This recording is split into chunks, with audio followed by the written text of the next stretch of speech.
दुपारच्या वेळी जळगावच्या नवीन बस स्थानकातून बस क्रमांक 4050 प्रवाशांनी गच्च भरून निघाली होती।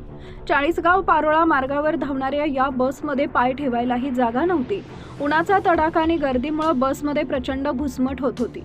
याच गर्दीत काही शाळकरी मुली बसच्या मागच्या बाजूला उभ्या होत्या।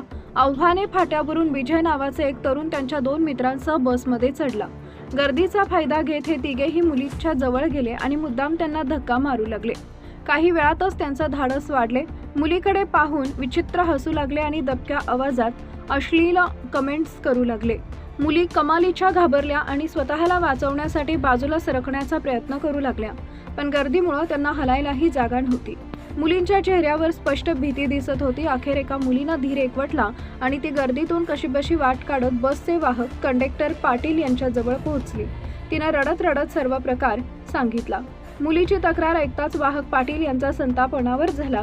त्यांनी मागे जाऊन त्या तरुणांना कडक शब्दात तंबी दिली, परंतु नांद्रा फाटा येताच विजय आणि त्यांच्या मित्रांनी पुन्हा छेडछाड सुरू केली। एका मुलीच्या डोळ्यातून अश्रू वाहू लागले आणि ती आम्हाला उतरायचं आहे, आता सहन होत नाही म्हणून रडू लागली। हे पाहताच पाटील यांनी थेट ड्रायव्हर केबिनकडे धाव घेतली आणि चालक रायसिंग यांना घडलेला प्रकार सांगितला। दोन्ही कर्मचाऱ्यांनी तात्काळ एक मोठा निर्णय घेतला। रायसिंग यांनी पुढच्या क्षणी बसचा मार्ग बदलला आणि बसचा वेग वाढवला। प्रवासी गोंधळलेले असतानाच वाहक पाटील यांनी बसमध्ये जोरात घोषणा केली, ही बस आता थेट तालुका पोलीस स्टेशनमध्ये जाणार आहे। हे ऐकताच छेड काढणाऱ्या तिघांचे चेहरे पांढरे पडले।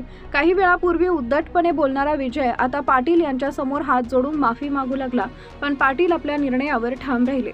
पोलीस स्टेशन जवळ येत असताना घाबरलेल्या विजयनं चालत्या बसचा मागचा दरवाजा जोरात उघडला आणि थेट रस्त्यावर उडी मारली।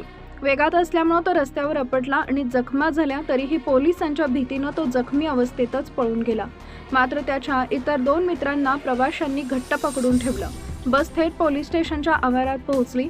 पाटील यांनी पोलिसांना सर्व हकीकत सांगितली, ज्यानंतर पोलिसांनी 2 तरुणांना तात्काळ ताब्यात घेतले आणि फरार विजयच्या शोधासाठी पथक रवाना केले। चालक रायसिंग आणि वाहक पाटील यांनी केवळ आपली ड्युटीच केली नाही, तर सामाजिक भान ठेवून मुलींच्या सुरक्षेसाठी धाडसी पाऊल उचलले, ज्याबद्दल संपूर्ण परिसरातून त्यांच्यावर कौतुकाचा वर्षाव झाला।